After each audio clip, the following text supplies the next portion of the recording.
இன்னைக்கு என்ன வீடியோ பார்க்க போறோம்னா எங்கச்சிக்கோ சுவாமிநாதர் அவங்க கதைகள் கேட்குவோமா?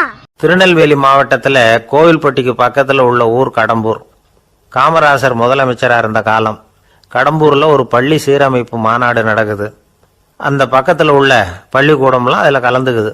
கண்காட்சி வேற, ஊர் பூரா விழா கோலம். மறுநாள் மாநாடு நடக்க போகுது. ஆனா முதல் நாளே மழை பிடிச்சிக்கிட்டுது. மறுநாளும் அது விடாம பேஞ்சிக்கிட்டு இருக்குது. காமராசர் காலையிலேருந்து பல்வேறு நிகழ்ச்சிகளில் கலந்துக்கிட்டு சாயந்தரமா கடம்பூருக்கு வந்து சேர வேண்டியவர். மழை பேஞ்சிக்கிட்டு இருக்கிறதுனால நிகழ்ச்சி ரத்தாயிடுமோ என்னமோ அப்படின்னு எல்லாரும் சந்தேகப்பட்டுக்கிட்டு இருக்கிறாங்க. அவர் கோவில்பட்டி பயணிகள் விடுதியில் இருக்கிறார். கடம்பூர்லேருந்து சில பேர் போய் அவரை சந்திக்கிறாங்க. மழை பெஞ்சிக்கிட்டு இருக்குதே, என்ன செய்யலாம் அப்படின்னு கேட்குறாங்க. மழை பெஞ்சா நல்லது தானே, அதுக்காக மாநாட்டை எதுக்காக ரத்து செய்யணும்?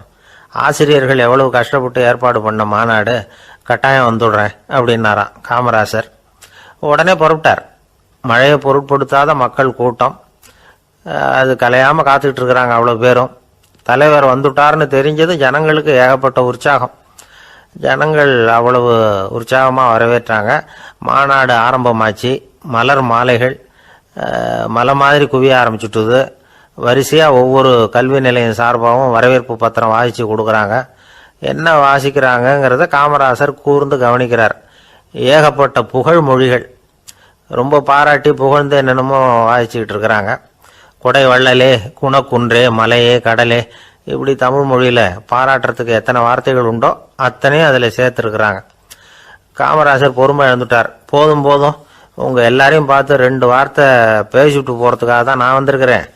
எல்லாரும் மழையில் சிரமப்பட்டு நின்றுக்கிட்டு இருக்கிறீங்க, இப்படி என்ன புகழ்ந்து படிச்சுக்கிட்டே இருந்தால் எப்படி அப்படின்னாராம். அதுக்கப்புறம் பேசி முடிச்சிருக்கிறார். மாநாட்டு நிகழ்ச்சிகள் முடிஞ்சதும் இன்னொரு நிகழ்ச்சியில் கலந்துக்கிறதுக்காக புறப்பட்டாராம். ஒரு திறந்த ஜீப்பில் அவரை ஊர்வலமாக அழைச்சிக்கிட்டு போயிருக்கிறாங்க. தெருவில் 2 பக்கமும் ஏகப்பட்ட கூட்டம். அங்கங்கே ஜீப்பை நிறுத்தி ரோஜா மாலை, ஜருக மாலை இப்படி போட்டுக்கிட்டே இருக்கிறாங்க. அதையெல்லாம் அப்படி அப்படியே வாங்கி அங்கங்கே நின்றுக்கிட்டு இருந்த குழந்தைகள்கிட்டையும் தாய்மார்கள்கிட்டையும் கொடுத்துக்கிட்டே போகிறார். அந்த சமயத்தில் கூட்டத்துக்கு அப்பால் ஒரு பெரியவர் கையில் ஒரு மல்லிகை சரத்தோடு நின்றுட்டு இருக்கிறார். அவரால் முண்டி அடிச்சுக்கிட்டு முன்னால் வர முடியல. காமராசர் இதை கவனிக்கிறார். அவ்வளவுதான், உடனே நிறுத்தப்பா வண்டியை அப்படிங்கிறார். ஜீப்பு நிற்கிது. டிரைவரை பார்த்து, அதோ பார், அங்கே ஒருத்தர் நிற்கிறார் பார், அவரை இங்கே அழைச்சிட்டு வா அப்படின்னாராம். கூட்டம் வழி விடுது. அந்த பெரியவரை கிட்டத்தில் அழைச்சிட்டு வர்றாங்க. காமராசர் அவரை பார்த்து, வாங்க வாங்க, நல்லா இருக்கீங்களா அப்படின்னு சத்தம் போட்டு உற்சாகமாக விசாரிக்கிறாராம். பெரியவர் கண்களில் கண்ணீர், பேச்சு வரல. மல்லிகை சரத்தை அவருக்கு போடுறார். கொஞ்ச நேரம் அவர்கிட்ட பொறுமையாக பேசிக்கிட்டு இருந்துட்டு அவரை அனுப்பி வைக்கிறார் காமராசர். பெரியவர் போனதுக்கு அப்புறம் காமராசர் பக்கத்தில் இருந்தவங்க கிட்ட சொல்கிறார் அந்த பெரியவரை பற்றி. அந்த காலத்தில் ரொம்ப கஷ்டப்பட்டவர் இவர், ஜெயிலுக்கு போனவர் அப்படின்னு ரொம்ப உருக்கமாக நெகிழ்ந்து போய் சொல்கிறார். இதில் ஒரு விஷயத்தை கவனிங்க. தன்னை புகழ்ந்து படிக்கப்பட்ட வாழ்த்து மடலை படிக்க வேணாம்னு தடுத்து நிறுத்தினார்.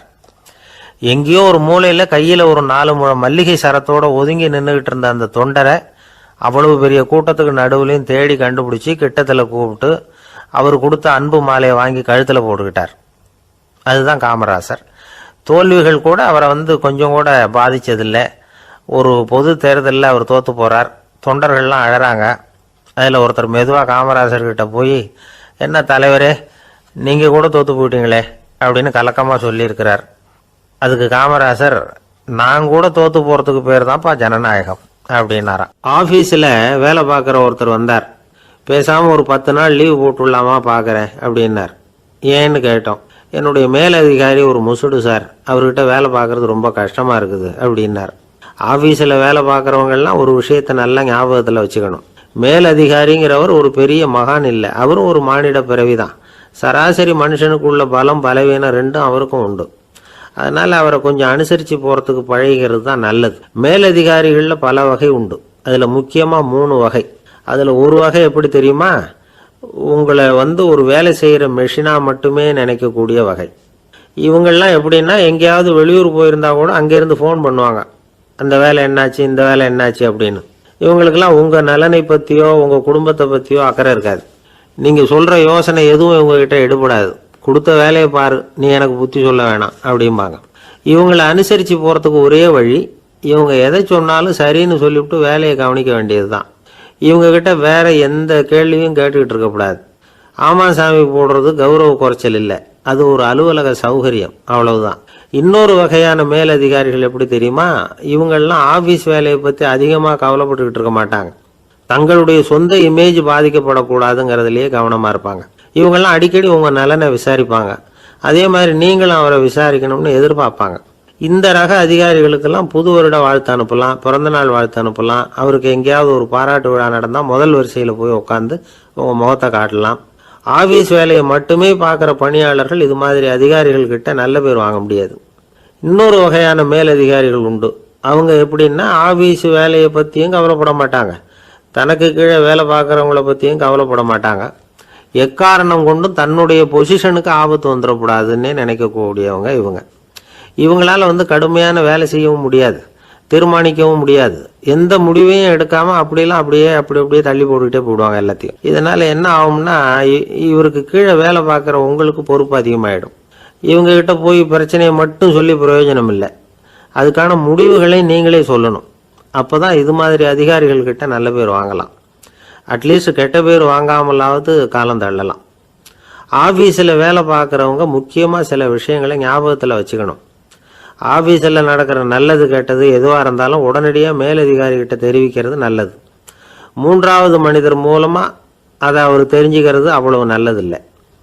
எந்த மேலதிகாரியுமே தான் இந்த சர்பாஸ் செய்யப்படுறத விரும்புறதில்லை. அதனால் அவருக்கு தெரியாமல் மேலிடத்துக்கு மணி எழுதி போடக்கூடாது. அப்படி எழுதி போடுறவங்க சில பேர் இருக்கிறாங்க. நீங்களும் உங்கள் மேலதிகாரியும் தொழில் ரீதியாக ஒரே படிப்பு படித்தவராக இருக்கலாம். அப்படி இருந்ததுன்னா அட்ஜஸ்ட் பண்ணி போகிறது கொஞ்சம் கஷ்டம்தான். இதை மனசில் வச்சுக்கிட்டு நடந்துக்கணும். உங்களுக்கும் அவருக்கும் அபிப்பிராய பேதமா, அது அவருக்கும் உங்களுக்கும் உள்ள தனிப்பட்ட பிரச்சனை, அதை விளம்பரப்படுத்திக்கிட்டு இருக்கக்கூடாது. அது அவருடைய கோபத்தை கிளறும். உங்கள் மேலதிகாரி உங்கள் கூட படித்தவராக இருக்கலாம், அதுக்காக அவரை எல்லாருக்கும் முன்னாடி அடைய கிச்சாமி எப்படிடா இருக்க அப்படின்லாம் கேட்டுக்கிட்டு இருக்கக்கூடாது. பொதுவாக யாரும் அதை விரும்புறதில்லை. இவ்வளவையும் உங்கள் மனசில் வச்சுக்கிட்டு கொஞ்சம் சாமர்த்தியமாக நடந்துக்கிட்டீங்கன்னா ஆஃபீஸ் உங்களுக்கு அவஸ்தையாக இருக்காது, ஆனந்தமாக இருக்கும்.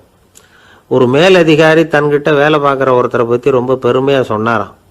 எங்கள் ஆஃபீஸில் எவ்வளவோ பேர் வேலை பார்க்குறாங்க, எல்லாரும் தினமும் ஏதாவது பிரச்சனைகளை சொல்லிகிட்டு இருப்பாங்க.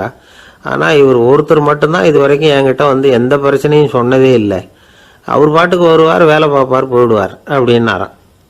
நான் உடனே அவ்வளவு பெருமைக்குரிய அந்த ஊழியரை பார்த்து கேட்டேன், ஏன்பா உன்னுடைய மேலதிகாரிகிட்ட நீ எந்த பிரச்சனையும் கொண்டுகிட்டு போகிறதே இல்லையாமே அப்படின்னு கேட்டேன். அதுக்கு அவர் சொல்கிறாரு, ஆமாங்க, அது ஏன்னா அவரால் எந்த பிரச்சனையுமே தீர்க்க முடியாதுங்கிறது எனக்கு நல்லா தெரியும், அதனால் அப்படி செய்கிறேன், வேற ஒன்றும் இல்லை அப்படின்னார். ரொம்ப பொறுமை. ஒரு மனுஷனுக்கு 3 விதத்தில் கர்வம் உண்டாகிறதுக்கு வாய்ப்பு உண்டு. பணம், பதவி, புகழ். பணம் அதிகமாக வந்தால் கர்வம் வரலாம், பதவி பெருசாக வந்துட்டுதுன்னா கர்வம் வரலாம், புகழ் அதிகமாக போனாலும் கர்வம் வரலாம். இந்த 3 வகையான கர்வத்துக்கும் இடம் கொடுக்காம இருக்கிறாங்க பாருங்கள், அவங்க தான் சிறந்த மனிதர்கள். ஒரு பெரிய பொறுப்பில் இருக்கிறவங்களுக்கு கர்வம் வந்துடக்கூடாது. அப்படி வந்துட்டுதுன்னா அது எல்லாருக்கும் இடைஞ்சல். ஒரு ராஜா இருந்தார். அவர் ஒரு நாள் தன்னுடைய தலைநகரத்தை சுற்றி வந்துக்கிட்டு இருந்தார். ஒரு இடத்துல ஒரு அழகான நிலத்தை பார்த்தார். ஆஹா, இந்த இடத்துல நமக்குன்னு ஒரு மாளிகையை கட்டினா எவ்வளோ நல்லா இருக்கும் அப்படின்னு நினச்சார். ராஜா நினச்சா அது முடியாத காரியமா? சரி, இந்த நிலம் யாருக்கு சொந்தம்னு விசாரிங்க அப்படின்னார் பக்கத்தில் இருந்தவங்கக்கிட்ட. அவங்கெல்லாம் ஓடி போய் விசாரித்தாங்க. அந்த இடம் ஒரு வயசான கிழவிக்கு சொந்தம், வயசான அம்மாவுக்கு சொந்தமாக. அந்த அம்மா தான் அதில் ஒரு குடிசையை போட்டு குடியிருந்துகிட்டு இருக்கிறாங்க. சரி, அந்த நிலத்துக்கு ஒரு விலையை நிர்ணயம் பண்ணி அதை அந்த வயசான அம்மாக்கிட்ட கொடுத்துருங்க அப்படின்னு உத்தரவு போட்டார் ராஜா. ஆனால் அந்த அம்மா, இது எங்கள் பூர்வீக இடம், இதை விற்க மாட்டேன் அப்படின்னு சொல்லிவிட்டுது. சரி, 2 பங்கு விலை கொடுக்குறோம்னு சொல்லி பாருங்க அப்படின்னாங்க. அப்படியே சொன்னாங்க அரண்மனை ஆட்கள். அதுக்கும் சம்மதிக்கலை அந்த அம்மா. இதை கேள்விப்பட்டதும் ராஜாவுக்கு கோபம் வந்துட்டுது. தன்னுடைய ஆளுங்களை கூப்பிட்டார். போய் அந்த குடிசையை பிரித்து எறிங்க, காசெல்லாம் ஒன்றும் கொடுக்காதீங்க அப்படின்னு கத்தினார். அவ்வளோதான். அடுத்த நிமிஷம் அரண்மனை ஆசாமிகள் போனாங்க, குடிசையை பிரித்து எரிஞ்சாங்க. அந்த வயசான அம்மா இருக்கு, அதுவும் அந்த இடத்த விட்டு துரத்தி விட்டாங்க. அந்த இடத்துல ஒரு அரச மாளிகையை கட்டி முடிச்சிட்டாங்க. அந்த வயசான அம்மா பாவம், ராஜாவே இப்படி பண்ணால் யாருக்கிட்ட போய் முறையிட முடியும்? ஒரு ஞானி இருந்தார், அவர்கிட்ட போய் சொன்னாங்க. அவர் இவங்க சொன்னதை கேட்டு மனசில் வச்சுக்கிட்டார். ஒரு நாள் அந்த ராஜாவே இந்த ஞானியை கூப்பிட்டார். புதுசாக ஒரு மாளிகை கட்டியிருக்கிறேன், வந்து பாருங்கன்னு. சரின்னு சொல்லி இந்த பெரியவர் ஒரு நாள் இந்த மாளிகைக்கு போனார். சும்மா போகல, ஒரு கழுதையையும் ஓட்டிகிட்டு போனார். கொஞ்சம் சாக்குகள், வெத்து சாக்கு, அதையும் எடுத்து கழுதை முதுகில் போட்டு கழுதையை ஓட்டிகிட்டு போகிறார். ராஜா பார்த்தார். அவருக்கு இது ஆச்சரியமாக இருந்தது. என்ன இது, மாளிகைக்கு வந்துட்டு போங்கன்னு கூப்பிட்டா கழுதை சாக்கு இதெல்லாம் கொண்டு வராரே, ஒன்றும் புரியலையேன்னு நினச்சார். எதுக்காக இதெல்லாம்னு கேட்டார். அரசருடைய தோட்டத்திலேருந்து கொஞ்சம் மண் எடுத்துகிட்டு போகிறதுக்கு ஆசைப்பட்றேன், அதுக்கு நீங்கள் அனுமதி கொடுக்கணும் அப்படின்னார் இவர். இது என்ன வேடிக்கையான கோரிக்கையாக இருக்குது அப்படின்னு நினச்சார் ராஜா. இருந்தாலும் மண்ணு தானே கேட்குறாரு, எடுத்துகிட்டு போகட்டுமே அப்படின்னு நினச்சார். சரின்னு அனுமதி கொடுத்தார். அந்த பெரியவர் தோட்டத்துக்கு போனார், மண்ணை வெட்டினார், சாக்கில் போட்டு நிரப்புனார். ராஜாவை கொஞ்சம் கிட்ட வாங்கன்னு கூப்பிட்டார். இந்த மண் மூட்டையை தூக்கி கழுதையோட முதுகில் வைக்கணும், கொஞ்சம் உதவி பண்ணுங்கன்னார். பண்ணுறேனே அப்படின்னு சொல்லி ராஜா கிட்ட போனார். மூட்டையை தூக்கி பார்க்குறாரு, முடியல, திணறி போயிட்டார். இப்போ அந்த ஞானி பேசினாராம். அரசே, இந்த ஒரு சாக்கு மண்ணையே உங்களால் தூக்க முடியல, அந்த கிழவிகிட்ட இருந்து அந்த அக்கிரமமாக அபகரித்த இந்த தோட்டம் பூராவையும் சுமக்கணும்னு ஆசைப்படுறீங்களே, அது உங்களால் முடியுமா அப்படின்னு கேட்டாராம். ராஜா யோசனை பண்ண ஆரம்பித்தார். தன்னுடைய செயலுக்காக வருத்தப்பட்டாராம். அந்த வயசான அம்மாவை உடனடியாக வரவழைச்சார். தாயே, தப்பு பண்ணிட்டேன், என்னை மன்னிச்சுக்குங்க, இன்னையிலேருந்து இந்த மாளிகையும் தோட்டமும் உங்களுக்கு தான் சொந்தம் அப்படின்னு சொல்லிவிட்டாராம். போகிறப்ப இந்த உலகத்திலேருந்து எண்ணத்தை எடுத்துகிட்டு போக போகிறோம், அதனால் ரொம்பவும் அலட்டிக்க வேண்டியதில்லை, கர்வப்பட வேண்டியதில்லை அப்படிங்கிறது ஒரு பெரிய உபதேசம். ஒரு பெரிய மனுஷன் சாக கிடந்தார், ரொம்பவும் அழுதார். ஏன் அழறீங்க அப்படின்னு கேட்டாங்க சுற்றி இருந்தவங்க. நான் சாகிறதுக்காக கவலைப்படலை, நான் நம்ம ஜனங்களுக்காக எவ்வளவோ காரியம்லாம் செஞ்சுக்கிட்டு வந்தேன். நான் செஞ்சுக்கிட்டு வந்த சேவையை இனிமேல் யார் செய்ய போகிறாங்க, அது யாரால் முடியும், அதை நினச்சி தான் அழறேன் அப்படின்னாராம். ஒருத்தர் முன்னாடி வந்தார்.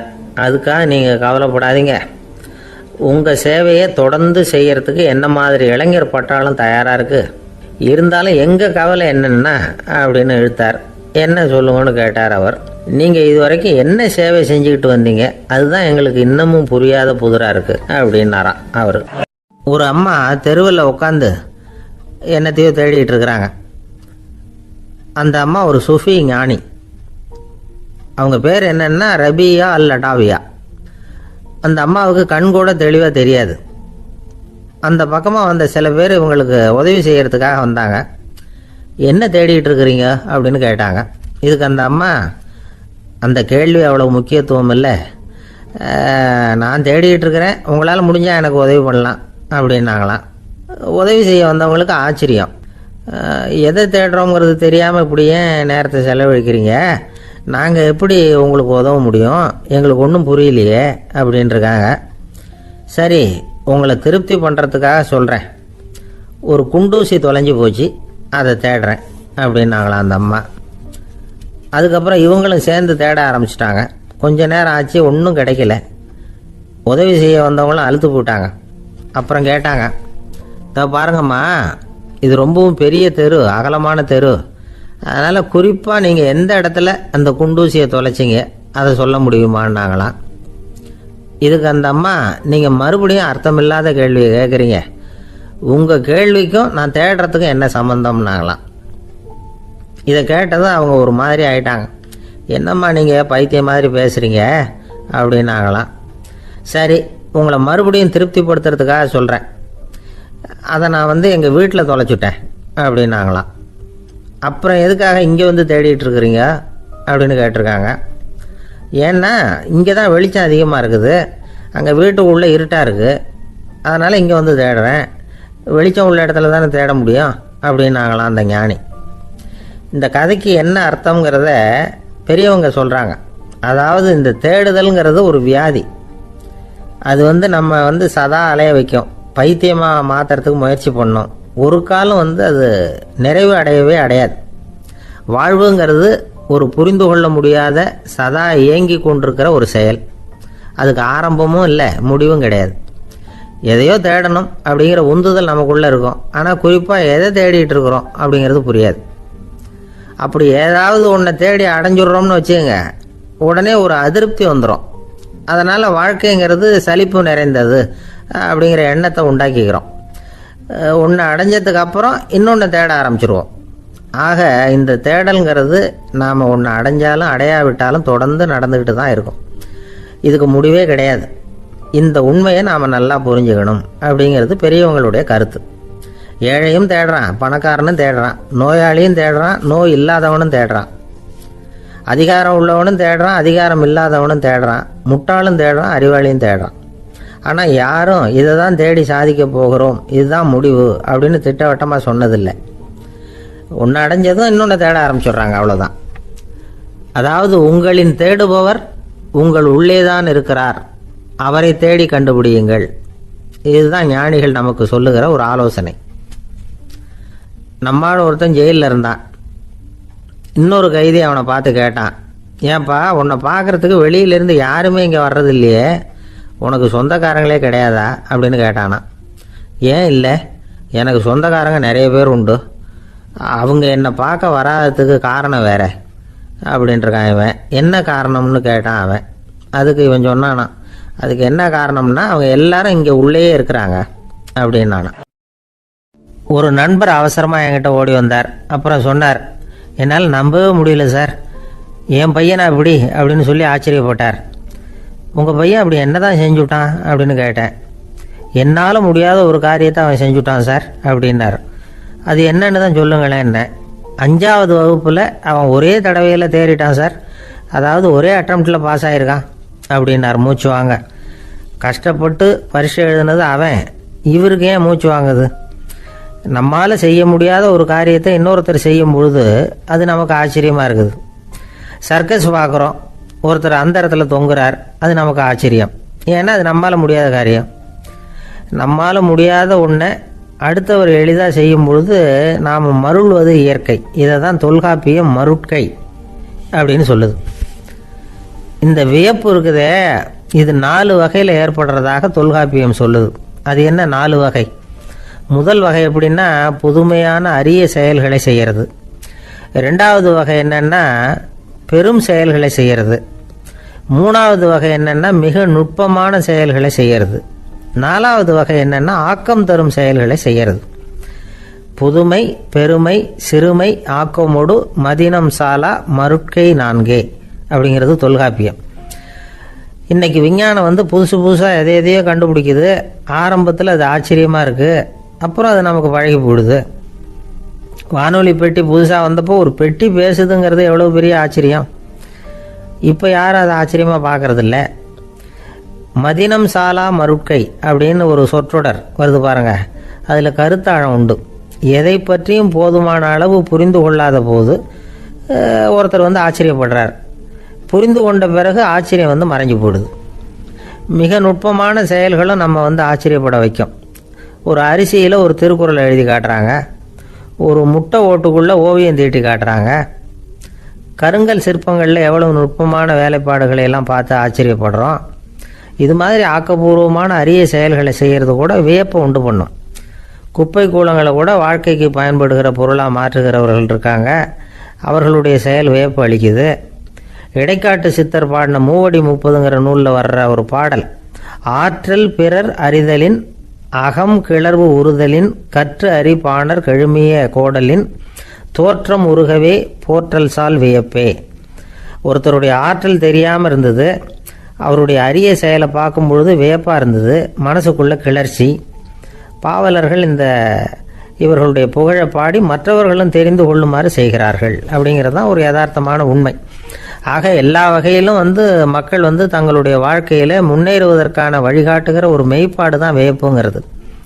இந்த காலத்தில் நம்ம எப்படியெல்லாம் ஆச்சரியப்பட வைக்கிறாங்க. ஒரு ஆளை பிடிச்சி ஜெயிலில் கொண்டு வந்தாங்க. ஜெயில் அதிகாரி அவனை ரொம்ப ஆச்சரியமாக பார்த்தாரான். இவன் கேட்டான், ஏன் சார் அப்படி பார்க்குறீங்க, நான் இப்போ இங்கே வர்றது உங்களுக்கு ஆச்சரியமாக இருக்குதா அப்படின்னு கேட்டிருக்கான்.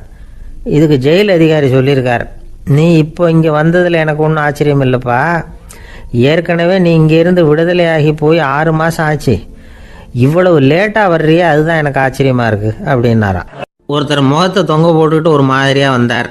என்ன விஷயம்னு விசாரித்தேன். என்னுடைய நண்பன் ஒருத்தங்கிட்ட கருத்து வேறுபாடு, இனிமேல் நமக்குள்ளே எந்த சம்மந்தமும் வேணாம்னு நட்பை முறிச்சிட்டு வந்துட்டேன்னா. நண்பர்கள்னு இருந்தால் கருத்து வேறுபாடு வரத்தான் செய்யும்னு. கருத்து வேறுபாடு வராமல் இருக்கிறதுக்கு ஏதாவது வழி உண்டா அப்படின்னு கேட்டாங்க.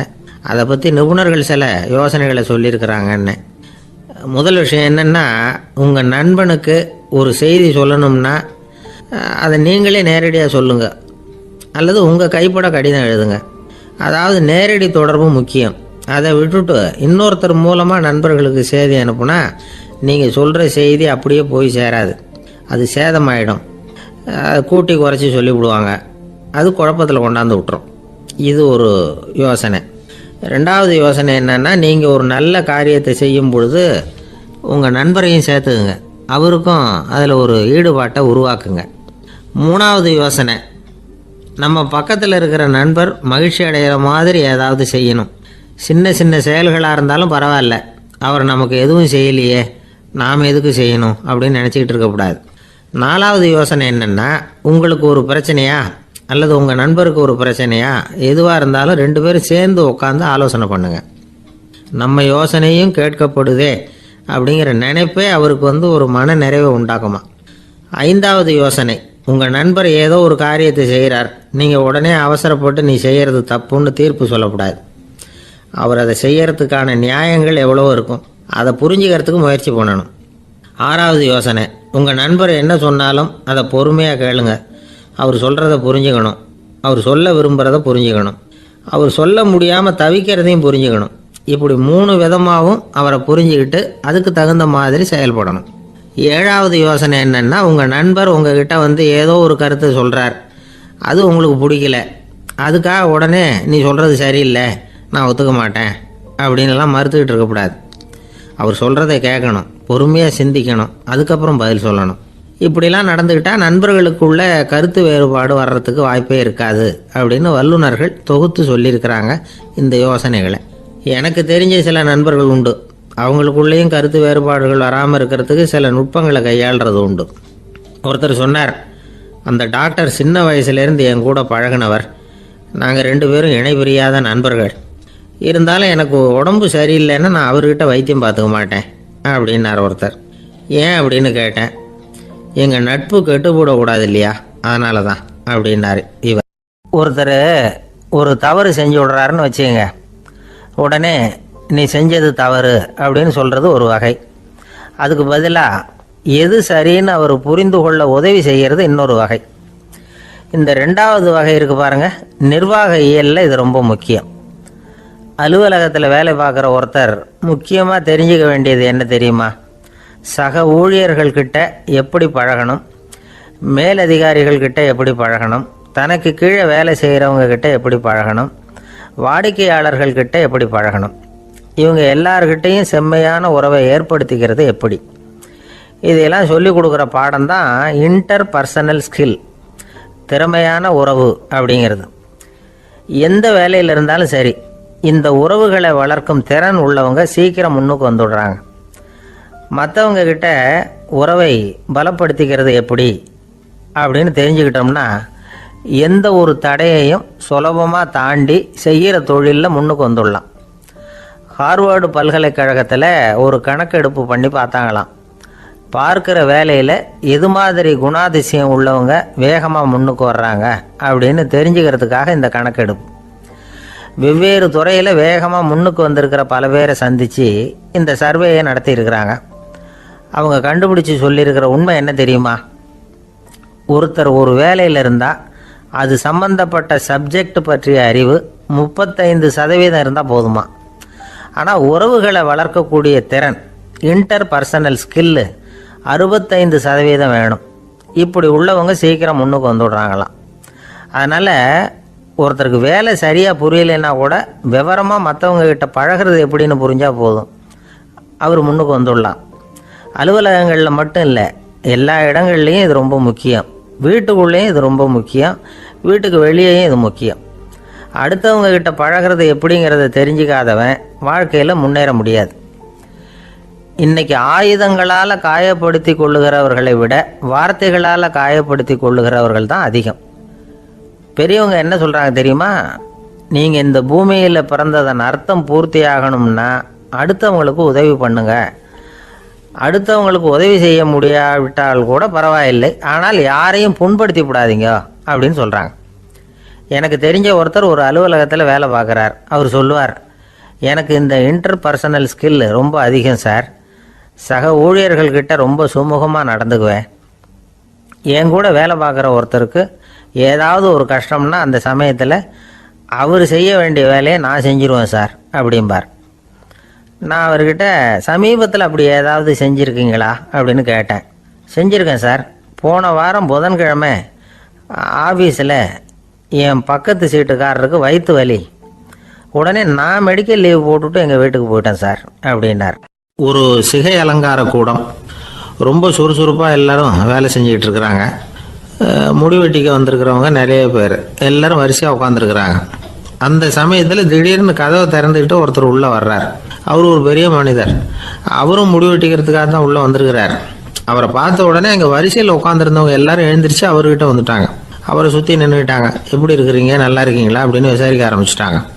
எல்லாம் முடிஞ்சதும் வந்தவர் கேட்டார், வரிசையில் கடைசியாக இருக்கிறவர் யார் அப்படின்னு கேட்டார். ஏன்னு கேட்டாங்க. நான் அதுக்கு அடுத்தபடியாக உட்காரணும், அதுக்காக தான் கேட்குறேன் அப்படின்னார். உடனே அங்கே இருந்தவங்கள்லாம் என்ன சொன்னாங்க தெரியுமா?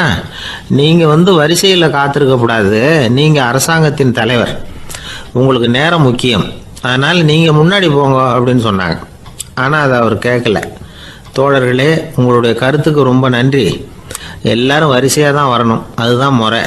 வரிசையில் வரணுங்கிற நடைமுறையை நானும் பின்பற்ற விரும்புகிறேன். நாம் எல்லாரும் சமமானவர்கள் அப்படின்னார். இப்படி சொல்லிவிட்டு வரிசையில் கடைசியாக இருந்த ஒரு நாற்காலியில் போய் உட்காந்துக்கிட்டார். தன் சட்டை பையில் இருந்த ஒரு செய்தித்தாளை எடுத்தார், படிக்க ஆரம்பிச்சிட்டார். ஆனால் அங்கே இருந்தவங்களால இதை பார்த்துக்கிட்டு சும்மா இருக்க முடியல. ஒருத்தர் எழுந்திரிச்சு வந்தார். ஐயா, இப்போ என்னுடைய முறை வந்திருக்குது, நான் தான் போக வேண்டிய முறை. உங்களை இங்கே காத்திருக்க வைக்கிறத விட ஒரு 5 ஆண்டுகளுக்கு கூட நான் முடிவெட்டிக்காமே இருந்துட முடியும் அப்படின்னார். அவர் மறுபடியும் சொன்னார், ஐயா, நீங்கள் வரிசை முறையை தாண்டி போக விருப்பப்படல, சரி, ஆனால் என்னுடைய முறையை மாற்றி கொடுக்கறதுக்கு எனக்கு முழு உரிமை இருக்குது. இதுக்கு பதிலாக உங்களுடைய கடைசி இடத்த நான் எடுத்துக்கிறேன், இதை நீங்கள் மறுக்க முடியாதுன்னார். அங்கே இருந்த மற்றவங்களும் இதை ஒரு மனசாக வற்புறுத்த ஆரம்பிச்சிட்டாங்க. அந்த பெரிய மனிதர் பார்த்தார், சரின்னு கடைசியாக ஒத்துக்கிட்டார். அவர் யார் தெரியுமா? அவர் தான் மாவீரர் லெனின். ரஷ்யாவில் கிரெம்ளின் சிகை அலங்கார கூடத்தில் தான் இது நடந்தது. எல்லாரும் இந்நாட்டு மன்னர்கள்னு வாயளவில் பேசுறதுல என்ன பிரயோஜனம்? நாம் எல்லாரும் சமங்கிறத நடைமுறையில் கடைபிடிச்சி காட்டினவங்க கொஞ்சம் பேர் தான். அவங்களில் ஒருத்தர் தான் லெனின். வரிசையில் நின்று வர்றதுங்கிறது ஒரு சிறந்த பண்பு, உயர்ந்த பண்பு. இன்றைக்கி பல இடங்களில் அது நமக்கு தேவைப்படுது. ஒரு ரேஷன் கடைவாசல், கடை திறக்கிறதுக்கு முன்னாடியே எல்லாரும் வரிசையில் நின்றுட்டாங்க. கடைசியாக வந்த ஒருத்தர் கியூவில் முன்னாடி போகிறதுக்கு முயற்சி பண்ணுறார். ஏற்கனவே நின்றுட்டு இருக்கிறவங்க அவரை முன்னாடி போகிறதுக்கு விட மாட்டேங்கிறாங்க. கடைசியாக போய் நில்லையா அப்படின்னு எல்லாரும் கத்துறாங்க. அது அவர் காதில் வாங்கலை. முண்டி அடிச்சுக்கிட்டு முன்னாடி போகிறதுக்கே முயற்சி பண்ணிகிட்டு இருக்கிறார். எல்லாரும் சேர்ந்து அவரை வலுக்கட்டாயமாக இழுத்து கொண்டாந்து பின்னாடி கொண்டு போய் நிறுத்திவிட்டாங்க. நிறுத்திவிட்டு சொன்னாங்க, இதை பாருப்பா, நாங்கள் இருக்கிற வரைக்கும் நீங்கள் முன்னாடி போய் எதையும் வாங்க முடியாது, தெரிஞ்சுக்கோ அப்படின்னாங்க. இப்போ அந்த ஆள் சொன்னாராம், நான் இங்கே பின்னாடி நிற்கிற வரைக்கும் நீங்களும் எதுவும் வாங்க முடியாது அப்படின்னாராம். ஏன்னு கேட்டிருக்கிறாங்க. நான் தான் அந்த கடையை திறக்க வேண்டிய ஆள் அப்படின்னா. ஒரு சீன தேசத்து அரசர் இருந்தார். அவருக்கு வயசாயிட்டுது. அவருக்கு அடுத்தபடியாக அவருடைய புள்ள பட்டத்துக்கு வரணும், ஆட்சி பொறுப்பை ஏற்றுக்கணும். ஒரு நல்ல தலைவனுக்கு இருக்க வேண்டிய பண்புகள்லாம் தன்னுடைய மகனுக்கு இருக்கணும்னு விரும்பினார் அந்த அரசர். அதனால் இளவரசனை பக்கத்தில் இருந்த ஒரு குரு கிட்ட அனுப்புனார். இளவரசன் அவர்கிட்ட போய் சேர்ந்தான். அந்த குரு என்ன பண்ணார் தெரியுமா? இவனை பார்த்து சொன்னார், இதை பாருப்பா, நீ என்ன பண்ணுற, இப்போவே பக்கத்தில் இருக்கிற காட்டுக்கு போ, நடு காட்டில் போய் ஒரு இடத்துல உட்காந்துக்கோ. அங்கே என்னென்ன சத்தம்லாம் உன் காதில் விழுதுன்னு கவனித்து கேளு. உன் காதில் விழுந்த ஓசைகள் என்னென்னங்கிறத என்கிட்ட சொல்லு, அதுதான் எனக்கு தெரியணும், உனக்கு வேலையும் அதுதான் அப்படின்னு சொல்லி அனுப்பி வச்சுட்டார். இளவரசன் காட்டுக்கு போனான். குரு சொன்னபடியே ஒரு இடத்துல உட்காந்து கவனித்து கேட்டான். அதுக்கப்புறம் குருக்கிட்ட திரும்பி வந்தான். என்னென்ன சத்தம்லாம் கேட்ட அப்படின்னு கேட்டார் குரு. குருவே, காட்டில் நான் பறவைகள் சத்தம்லாம் கேட்டேன், மிருகங்களின் ஓசையையும் கேட்டேன், இதை தவிர இடி, மின்னல், மழை இதுகளோட சத்தத்தையும் கேட்டேன் அப்படின்னா. குரு யோசனை பண்ணார், நீ இன்னமும் சரியாக கேட்கல, அதனால் மறுபடியும் காட்டுக்கு போ, கொஞ்ச நாள் தங்கியிருந்து கேட்டுட்டு வா அப்படின்னார். இளவரசனுக்கு ஒன்றும் புரியல. இருந்தாலும் குருவின் கட்டளையாச்சே, மறுக்க முடியுமா? உடனே அவன் மறுபடியும் காட்டுக்கு போனான். ஒரு இடத்துல உட்காந்தான். கொஞ்ச நேரம் உன்னிப்பாக கவனித்து கேட்டான். சில நாள் கழித்து குருக்கிட்ட திரும்பி வந்தான். குருவே, இந்த தடவை சில துல்லியமான சத்தங்களை எல்லாம் கேட்டான். தேனி பறக்கிற சத்தம், நீரோடையின் மெல்லிய ஓசை, இதெல்லாம் கேட்டேன்னா. குரு சிரிச்சார். நீ மறுபடியும் காட்டுக்கு போ, இன்னும் சில நாள் அங்கே இரு, முழுமையாக கவனமாக கேட்டுக்கிட்டு வா அப்படின்னு சொல்லி அனுப்பி வச்சுட்டார். இளவரசனுக்கு குழப்பம் அதிகமாயிட்டுது. ஒன்றுமே புரியல. மறுபடியும் காட்டுக்கு போனான். மௌனமாக ஒரு இடத்துல உட்காந்துட்டான். அப்படியே தியானத்தில் ஆழ்ந்துட்டான். சில நாளில் அவனுக்கு இதுவரை கேட்காத ஓசைகள்லாம் கேட்க ஆரம்பிச்சிட்டுது. இதைத்தான் நான் கேட்கணும்னு என்னுடைய குரு எதிர்பார்த்துருக்கிறாருங்கிறத புரிஞ்சுக்கிட்டான். உடனே குரு கிட்ட ஓடனான். குருவே, இந்த தடவை காதுகளுக்கு கேட்க முடியாத சில ஓசைகளை கூட என்னால் உணர முடிஞ்சுது. பூ மலருகிற ஓசை, சூரியனால் பூமி சூடாகிறப்போ எழுகிற ஓசை, காலை பனித்துளி இந்த புல்லுலாம் குடிக்கிற ஓசை, இது எல்லாம் என்னால் நல்லா கேட்க முடிஞ்சுது அப்படின்னா. குருவுக்கு இப்போ தான் திருப்தி ஏற்பட்டு தான் இளவரசனை பார்த்து சொன்னார், இதை பாருப்பா, இப்போ தான் நாட்டை ஆளுகிற தகுதி உனக்கு வந்திருக்குது அப்படின்னு சொல்லி அதுக்கு விளக்கமும் கொடுத்தாராம். எந்த அரசன் தன்னுடைய மக்களின் இதயம் பேசுகிற மௌன மொழியை, மௌன வார்த்தைகளை கேட்குறானோ அவன்தான் ஆள தகுதி உள்ளவன். எந்த அரசன் தன்னுடைய மக்களின் உணர்ச்சிகளை உண்மையாக உணர்றானோ அவன்தான் முதன்மையான அரசன். போலி வார்த்தைகளை மட்டும் கேட்டுட்டு பல மௌன ராகங்களை காதில் வாங்கிக்காதவன் அரசனே இல்லை. எந்த நாட்டில் எப்போ ஒரு அரசன் தன்னுடைய மக்களின் உணர்ச்சிகளை கேட்க மறுக்கிறானோ அன்னையிலேருந்தே அந்த நாடு அழிய தொடங்குது அப்படின்னு அர்த்தம். இதுதான் அந்த குரு இளவரசனுக்கு போதிச்சது. வாயால் பேசுகிறத மட்டும் கேட்டு ஏமாறக்கூடாது, உணர்ச்சிகளையும் கேட்கறதுல தான் மனப்பக்குவம் உண்டாகும். மக்கள் உணர்ச்சிகளை புரிந்து கொள்ளாத அரசர்கள் நீடிச்சிருக்க முடியாது. அது மாதிரி நாடுகளில் அடிக்கடி குழப்பம் தான் உண்டாகும். அப்படி இருந்தால் அடிக்கடி ஆட்சி மாறிக்கிட்டு இருக்கும். அப்படிப்பட்ட ஒரு தேசம், அங்கே ஒரு சிறைச்சாலையில் 3 கைதிகள் பேசிக்கிட்டு இருந்தாங்க. ஒருத்தன் சொன்னான், நான் இந்த நாட்டு ராஜாவை எதிர்த்து பேசிக்கிட்டு இருந்தேன், அதனால் என்னை பிடிச்சி கொண்டாந்து இங்கே போட்டுட்டாங்க அப்படின்னா ஒருத்தன். இன்னொருத்தன் சொன்னான், நான் இந்த நாட்டு ராஜாவை ஆதரித்து பேசிக்கிட்டு இருந்தேன், அதனால் என்னை பிடிச்சி கொண்டாந்து இங்கே தள்ளி விட்டாங்க அப்படின்னா.